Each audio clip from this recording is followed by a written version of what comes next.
Break के बाद एक बार फिर से आप सभी का स्वागत है। तो न्यूज इंडिया पर आप देख रहे हैं मिजाज इंडिया का, यानी कि अभी की स्थिति में अगर देश में चुनाव हो तो क्या परिस्थिति बनेगी। हमने उत्तर प्रदेश का हाल आपको बताया कि उत्तर प्रदेश में अगर आज की स्थिति में चुनाव हो तो 80 सीटों में क्या हाल होगा। सपा और कांग्रेस अगर साथ आते हैं तब बीजेपी के लिए कैसी चुनौतियां होंगी।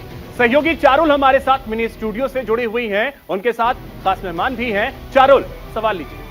बिल्कुल, देखिए मेरे साथ प्रेम कुमार जी भी हैं, संजीव जी भी हैं, लेकिन इसके साथ ही कार्तिकेय बत्रा जी भी हैं जो कि चुनाव विश्लेषक हैं। कार्तिकेय जी, सबसे पहले मैं आपके पास आना चाहूंगी और ये जो हम मौजूदा स्थिति देख रहे हैं कि दोनों स्थिति में आपको क्या लगता है कि चुनावी नतीजे किस तरह से प्रभावित हो सकते हैं और नतीजे किसके पक्ष में जा सकते हैं। अगर सपा और कांग्रेस एक साथ लड़ती है उस स्थिति में क्या होता है, और अगर अकेले अकेले अगर हर पार्टी उतरती है चुनावी मैदान में तो क्या लगता है स्थिति कितनी बदल सकती है। देखिए मैम, आपका जो सर्वे आया है इसके आंकड़ों को अगर हम ऑन फेस वैल्यू लें तो 2-3 टेकअवेज हैं। पहला कि दोनों ही परिस्थितियों में बसपा का ग्राफ डाउन जा रहा है, तो ये बात हमें नहीं भूलनी चाहिए कि बसपा का ग्राफ, और उसका फायदा ज्यादातर बीजेपी को होगा क्योंकि दलित वोट जो बसपा का है वो बीजेपी को हमने देखा है पिछले कुछ सालों में गया है। दूसरी बात, अगर सपा और कांग्रेस अलग अलग लड़ते हैं तो मुस्लिम वोट का जो बंटवारा होगा उसकी वजह से भाजपा को फायदा होगा और सपा और कांग्रेस को नुकसान होगा।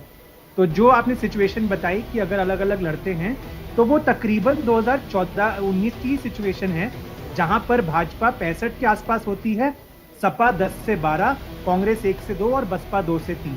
लेकिन अगर ये साथ में मिल जाते हैं तो मुस्लिम वोट बैंक साथ में आ जाता है। आज की तारीख में आपके रिपोर्टर्स भी ये बताएंगे कि जो मुस्लिम मतदाता जिसने लॉक स्टॉक एंड बैरल 2022 के असेंबली के चुनाव में सपा को वोट किया था, आज वो शायद उतना सपा से खुश नहीं है। तो वो माइग्रेशन जब कांग्रेस में होगा तो वो वोट स्प्लिट होगा, जिसकी वजह से अलग अलग लड़ना उनको नुकसान दे सकता है। वहीं साथ में लड़ने से ये कंसोलिडेट होगा, लेकिन क्योंकि बीजेपी को बीएसपी के वोट शेयर से फायदा होगा और एक काउंटर पोलराइजेशन भी होगी, इसलिए बीजेपी का जो सीट शेयर है वो तकरीबन 55 से 60 फिर भी रहेगा।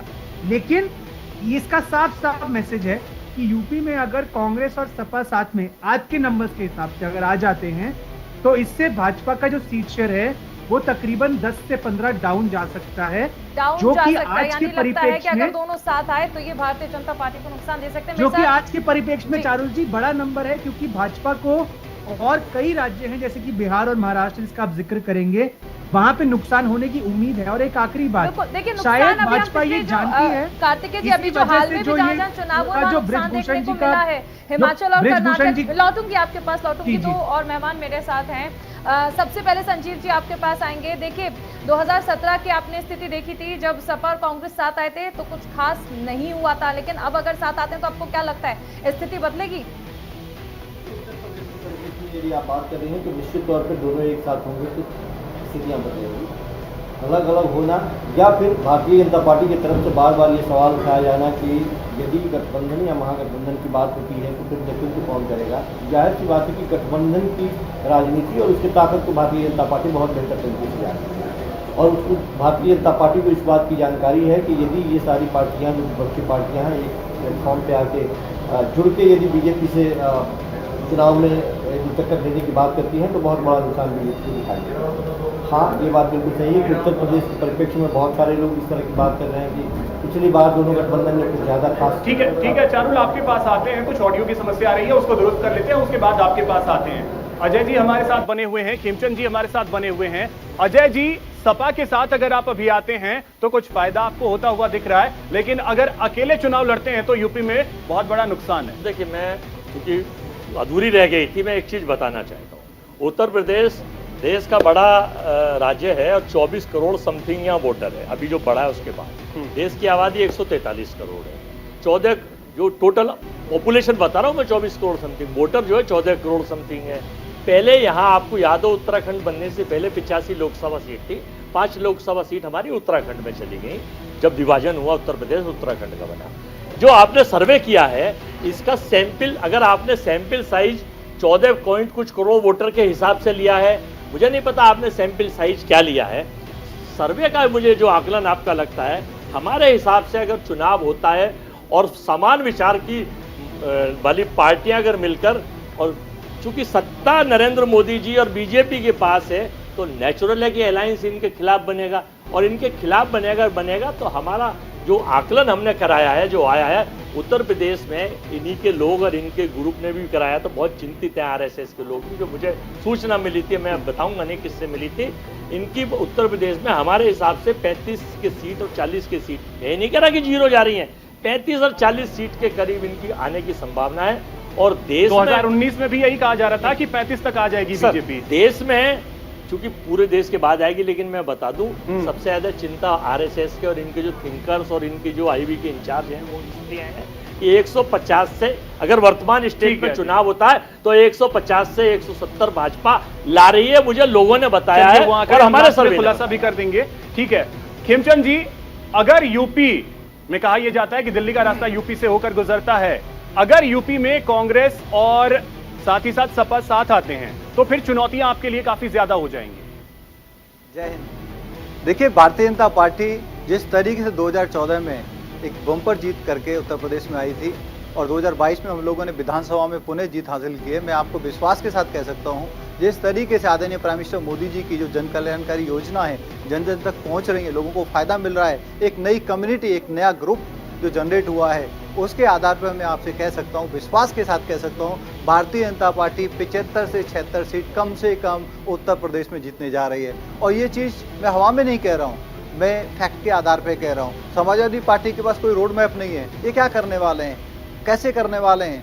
और कांग्रेस के पास ना नेता है ना नीति है, वो लोग लगातार नकारात्मक राजनीति करते हैं। विदेशों में जाके रिक्वेस्ट करते हैं कि आप भारत में आए, इंटरवेंशन करें, भारत के खिलाफ बात करें, और वहां जाके हिंदू कम्युनिटी को बदनाम करने की कोशिश करते हैं, भारत को बदनाम करने की कोशिश करते हैं, लगातार अनर्गल बातें करते हैं, कहते हैं माइनॉरिटी यहाँ पे खतरे में। और जबकि माइनॉरिटी जिस तरीके से भारत में रह रहा है, जिस तरीके से उनको यहाँ पे राइट्स मिले हुए हैं, अधिकार मिले हुए हैं, अगर दोनों साथ आ रहे हैं तो वोट शिफ्ट हो रहा है, वोट शिफ्ट हो रहा है उनकी तरफ। नहीं, वोट ठीक है। आपको ऐसा लग रहा है, मैं आपको बताऊं कि कांग्रेस और समाजवादी पार्टी का गठबंधन 2017 में भी था, क्या हाल हुआ उनका।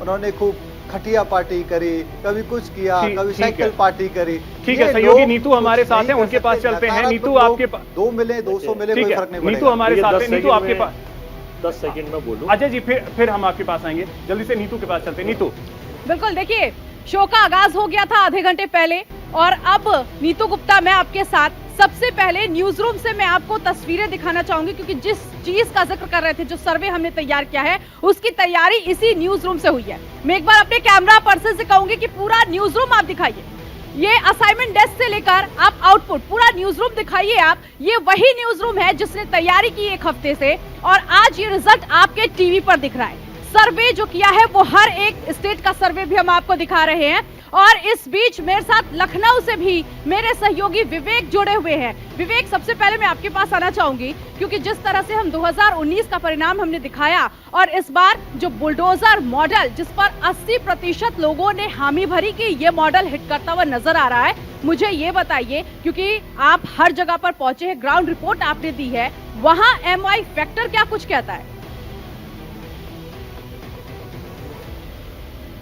देखिए, MI फैक्टर तो अभी काम कर रहा है, लेकिन उसकी उतनी ताकत उत्तर प्रदेश में नहीं है कि वो अकेले दम पर भारतीय जनता पार्टी को उत्तर प्रदेश में रोक ले। यहाँ पर जो ब्रांड योगी चल रहा है, जिसकी कॉपी देश के दूसरे राज्यों के मुख्यमंत्री भी करते हैं, जिसकी तारीफ करते नहीं थकते, वो इतना बड़ा ब्रांड है कि उसको अखिलेश यादव अकेले अपने दम पर चुनौती नहीं दे सकते हैं। ये हकीकत है, ये हमने 2022 के इलेक्शन में भी देखा है।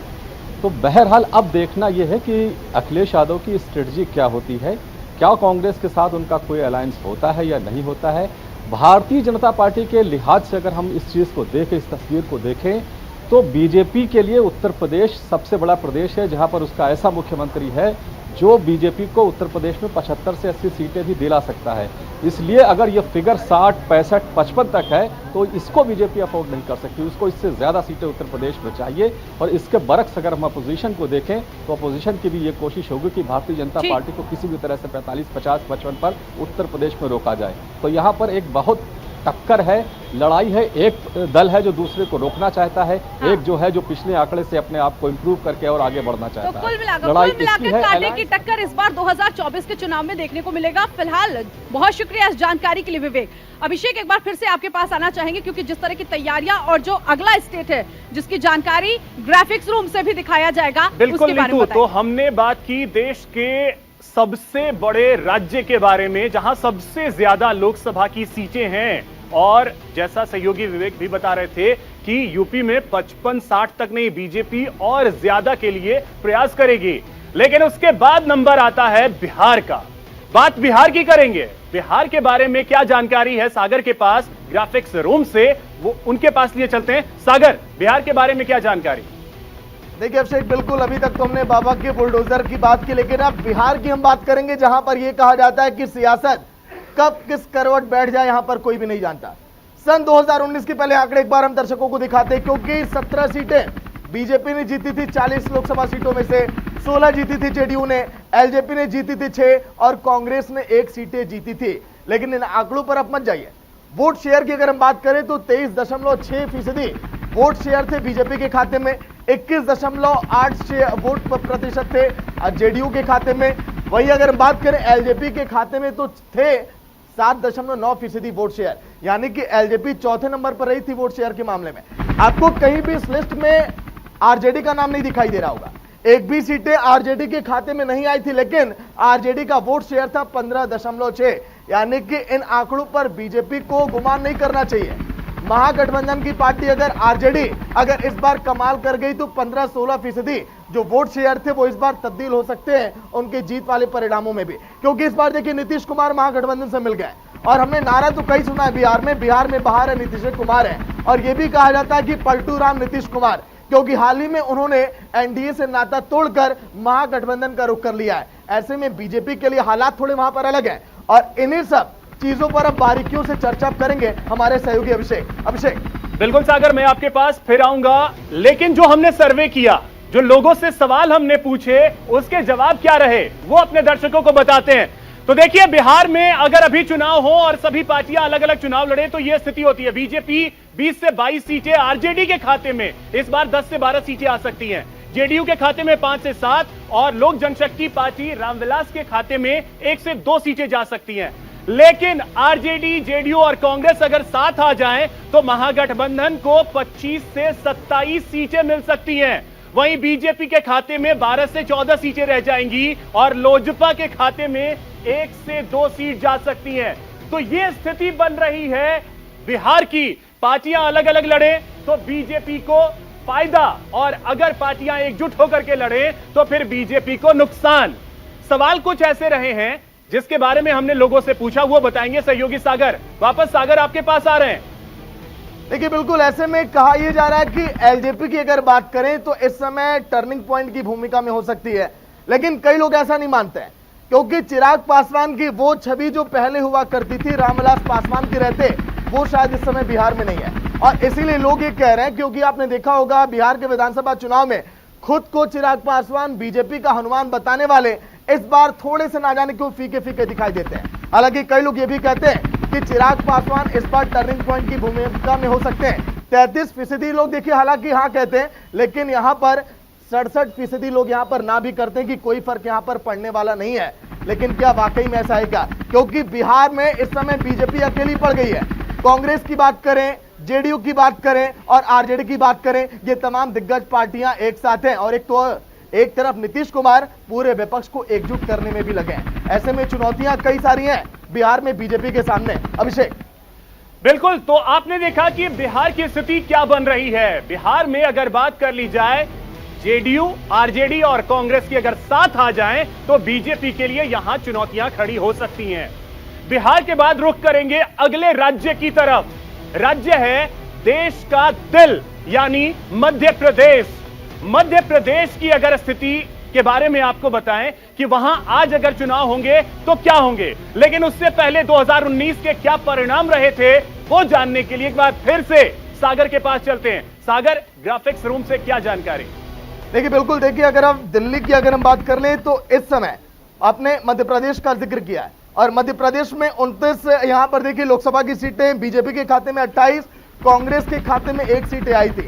यहां पर उस समय देखिए शिवराज सरकार का जलवा बहुत बेहतर था अभिषेक, लेकिन इस बार हालात थोड़े अलग हैं क्योंकि कमलनाथ भी लगातार ग्राउंड पर जा रहे हैं। ऐसे में इन 29 सीटों में बीजेपी को भारी नुकसान हो सकता है क्योंकि बीजेपी हालांकि देखिए ग्राउंड पर कह रही है कि हम बेहतर है, लेकिन कमलनाथ भी इस 15 तारीख से जो यात्रा निकाल रहे हैं उस यात्रा के जरिए लोगों तक वो पहुंच रहे हैं और जनसंपर्क अभियान के जरिए हर एक लोगों का मूड जान रहे हैं और बेहतर काम भी कर रहे हैं। लेकिन लोकसभा चुनाव के पहले मध्य प्रदेश में विधानसभा चुनाव भी है। सेमीफाइनल मुकाबले में अगर यहां पर बीजेपी को अगर हार मिल जाती है तो शायद ये जो सीटें आप देख पा रहे हैं टीवी स्क्रीन पर अपने, इसमें आपको बहुत बड़ी तब्दीलियां भी नजर आएंगी। कांग्रेस कहीं से भी पीछे नहीं पड़ेगी और ऐसे में बीजेपी को कम आंकना कांग्रेस के लिए एक बड़ी भूल साबित हो सकती है। अभिषेक, हमने देखा कि मध्य प्रदेश की स्थिति क्या बन रही है। 2019 में क्या हाल थे जबकि वहां कांग्रेस ने उसी समय सत्ता हासिल की थी, नवंबर 2000 अगर बात कर ली जाए 2018 की। लेकिन मध्य प्रदेश का जो हमने सर्वे किया वो किस तरीके का रहा है वो हम आपको बताते हैं। मध्य प्रदेश की अगर बात कर ली जाए, अगर अभी चुनाव होते हैं तो बीजेपी को नुकसान होता दिख रहा है। बीजेपी को 20 से 22 सीटें आ सकती हैं और कांग्रेस के खाते में 7 से 9 सीटें। यह स्थिति है मध्य प्रदेश की, यानी कि नुकसान होता हुआ दिख रहा है मध्य प्रदेश में। कुल 29 सीटें हैं। देखिए पिछले बार यहां पर बीजेपी ने 28 सीटें जीत ली थी, 28 सीटें जीती थी और इस बार की स्थिति वहां जो है वो बीजेपी के लिए चुनौतीपूर्ण है। सहयोगी सागर के पास चलते हैं एक बार फिर से, उनके पास अपडेट क्या है। सागर, क्या अपडेट आपके पास? देखिए अभिषेक, 28 सीटें बीजेपी ने बेशक वहां पर जीती, लेकिन इस बार के चुनाव में वहां पर सवाल क्या फिजा में इस समय दिखाई दे रहे हैं। राहुल बनाम मोदी, ये दो जो चेहरे इस समय मध्य प्रदेश की सियासत में लगातार दिखाई दे रहे हैं। हालांकि अगर हम बात करें राहुल गांधी की तो भारत जोड़ो यात्रा के जरिए उन्होंने गजब की लोकप्रियता हासिल की है। कमलनाथ के साथ मिलकर उन्होंने मध्य प्रदेश के लगभग कई कोनों को नापा और वहां पर जाकर लोगों से बातचीत भी की है। इसीलिए राहुल गांधी बार बार ये कहते हुए दिखाई दिए कि मैं नफरत के बाजार में मोहब्बत की दुकान खोलने आया हूं और यही उम्मीद है राहुल गांधी को। इसलिए 74% लोग ये कह रहे हैं आज के दिन कि हां, मोदी बनाम राहुल ही मध्य प्रदेश में चुनाव होगा और कमलनाथ की जो वहां पर इस समय जमीनी पकड़ है वो आप सभी देख पा रहे हो। और इसीलिए कई सर्वे ये भी कह रहे हैं कि विधानसभा चुनाव में भी कांग्रेस का पलड़ा भारी हो सकता है। अभी देखिए हाल ही में कर्नाटक फिसला है, हिमाचल फिसला है और मध्य प्रदेश जैसे राज्य अगर बीजेपी के हाथ से फिसल गए तो शायद ये जो हम राहुल बनाम मोदी के बीच जो हम लड़ाई हम देख पा रहे हैं, यहां पर राहुल गांधी ऊपर यहां पर जा सकते हैं। अभिषेक, बिल्कुल सागर, तो ये दिलचस्प है क्योंकि मध्य प्रदेश की स्थिति अगर 2018 और 2019 की हम देखें तो 2018 में कांग्रेस ने सत्ता हासिल की थी। उसके बाद कयास ये लगाए जा रहे थे कि लोकसभा चुनाव में कांग्रेस बेहतर प्रदर्शन करेगी, लेकिन हुआ इसके ठीक उलट। 2014 के इलेक्शन में 2 सीटें मध्य प्रदेश में कांग्रेस ने जीती थी, लेकिन 2019 के इलेक्शन में सिर्फ 1 सीट ही जीत पाई थी। तो यह स्थिति रही है और इस साल मध्य प्रदेश में विधानसभा के चुनाव भी होने वाले हैं।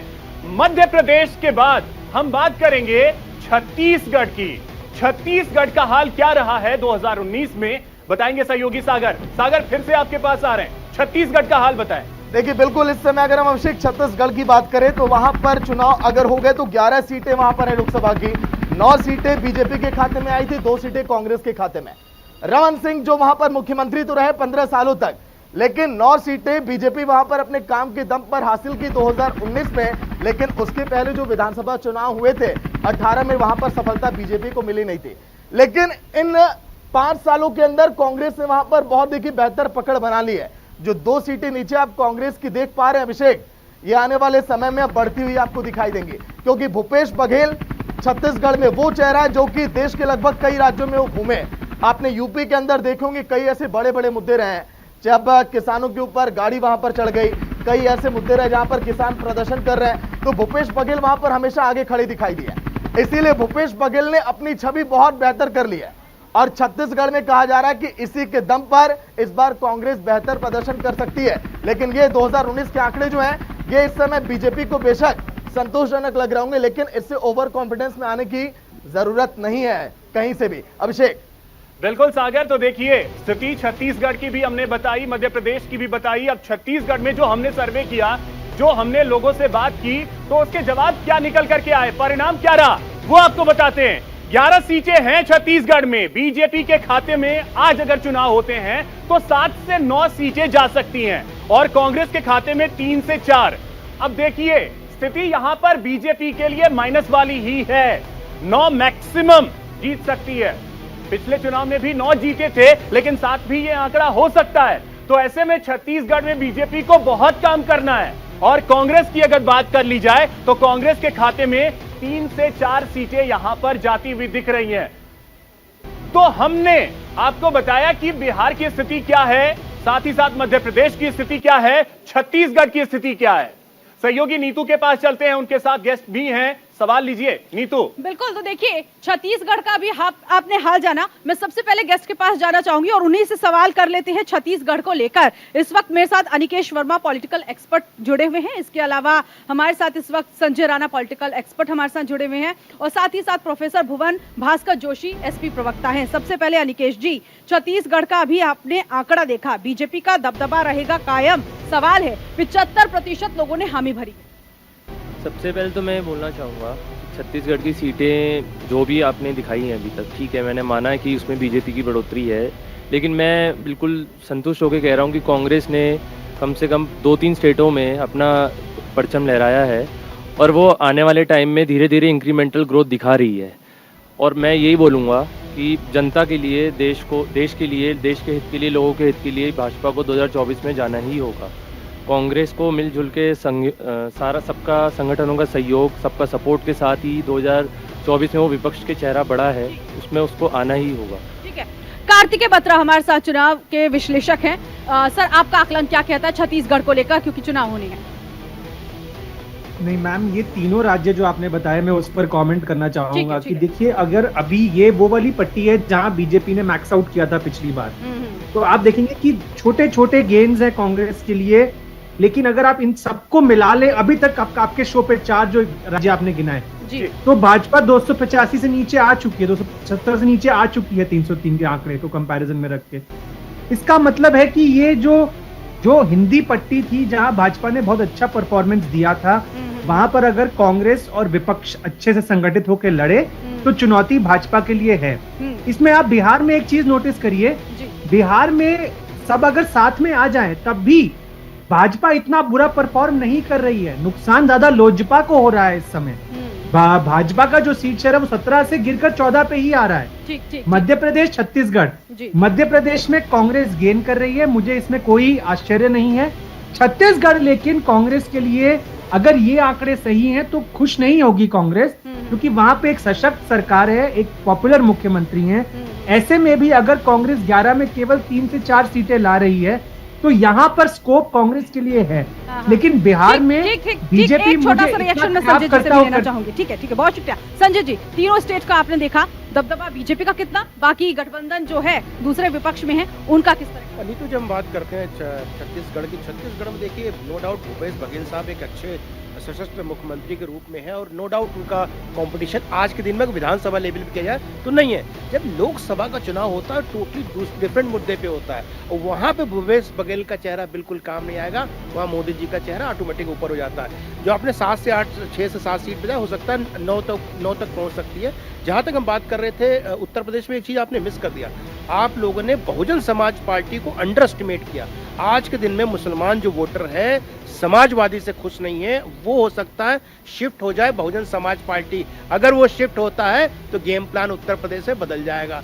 एमपी में 1-2 सीटों को नुकसान हो सकता है, लेकिन ज्यादा नुकसान भारतीय जनता पार्टी। बड़ा एनालिसिस, बड़ा ये एक्सपेक्ट जो रिएक्शन था वो हमें यहाँ पर समझ में आया। तो अभिषेक, 3 स्टेट तो हमने समझ लिए, बिहार, मध्य प्रदेश और इसके अलावा छत्तीसगढ़ का स्टेट जो है उसका जो रिएक्शन क्या रहा है पॉलिटिकल, वो सहयोगी चारुल भी हमारे साथ हैं, उनके साथ भी कई गेस्ट हैं, उनके बारे में उनसे बात कीजिए। चारुल। बिल्कुल अभिषेक, देखिए अगर हम इस वक्त चुनाव होता है देश में तो किस तरह के रिएक्शंस हो सकते हैं, किस पार्टी को कितना फायदा मिल सकता है। हमारे साथ प्रेम कुमार जी हैं, वरिष्ठ पत्रकार हैं और पत्रकारिता में लंबा अनुभव रखते हैं। प्रेम जी, अगर इस वक्त चुनाव हो जाते हैं तो क्या लगता है, क्या स्थिति बनेगी, कौन कौन से मुद्दे हैं जो हावी हो सकते हैं, और जो कहा जा रहा है कि मोदी बनाम राहुल है, ये बात जो है कितनी असरदार होगी? और अभी हमने जिस तरह से 3 स्टेट का एनालिसिस किया, मध्य प्रदेश, छत्तीसगढ़ और बिहार, इसके बारे में क्या कहेंगे आप? देखिए चारुल जी, भारतीय जनता पार्टी की सबसे बड़ी ताकत मोदी ब्रांड है और मोदी ब्रांड पिछले तब से लेकर अब तक मजबूत होता है तो बीजेपी का प्रदर्शन अच्छा होगा और मजबूत नहीं होता है तो बीजेपी का प्रदर्शन खराब होगा। लेकिन अभी जो चुनाव सर्वे बता रहे हैं वो ये दिखा रहे हैं कि मोदी ब्रांड में कट लगता दिख रहा है। मोदी ब्रांड कहाँ सक्सेसफुल होता है? जहाँ कांग्रेस से उसका सीधा मुकाबला होता है वहाँ मोदी ब्रांड खिलता है, लेकिन जहाँ रीजनल पार्टीज आ जाती है मोदी ब्रांड वहाँ उतना असरदार नहीं होता है। यही कारण है कि Bharatiya Janata party regional forces के साथ मिलकर के एक अच्छा रिजल्ट देने पिछली बार जैसे नीतीश कुमार को जोड़ा था, इस बार वो फेवर नहीं है भारतीय जनता पार्टी के पास। तो मोदी ब्रांड जो है मध्य प्रदेश, छत्तीसगढ़, राजस्थान, इन सब जगहों में देखा जाना था। अभी आपने मध्य प्रदेश और छत्तीसगढ़ का दिखाया है, तो यहां पर भी अगर कट डाउन हो रहा है फिगर और कांग्रेस यहां लीड लेती दिख रही है, इसका मतलब है कि बीजेपी के लिए खतरे की घंटी है। यानी रीजनल पार्टियां जहां जहां पर है वहां पर मोदी नाम जो है उस पर डेंट लगता नजर आ रहा है। और हाल में जो कर्नाटक के चुनाव हुए, हिमाचल के चुनाव हुए या दिल्ली एमसीडी के जो रिजल्ट्स आए हैं उसमें कहीं ना कहीं ये बात जो है वो सच साबित होती नजर आ रही है। अभिषेक, ओवर टू यू। बिल्कुल, तो देखिए उत्तर प्रदेश की हमने बात कर ली, बिहार की बात कर ली, मध्य प्रदेश की बात कर ली, छत्तीसगढ़ की बात कर ली, लेकिन कई ऐसे राज्य हैं जिनके परिणाम बहुत ज्यादा असरकारक होने वाले हैं, जिसमें बात हम कर्नाटक की भी करेंगे, जिसमें हम बात देश की राजधानी दिल्ली की भी करेंगे, राजस्थान की भी करेंगे, हिमाचल की भी करेंगे और आपको बताएंगे कि न्यूज इंडिया ने लोगों से जो सवाल किए हैं उसके जवाब क्या रहे हैं। यानी कि आज के डेट में अगर चुनाव होते हैं तो देश में किसकी सरकार बनेगी।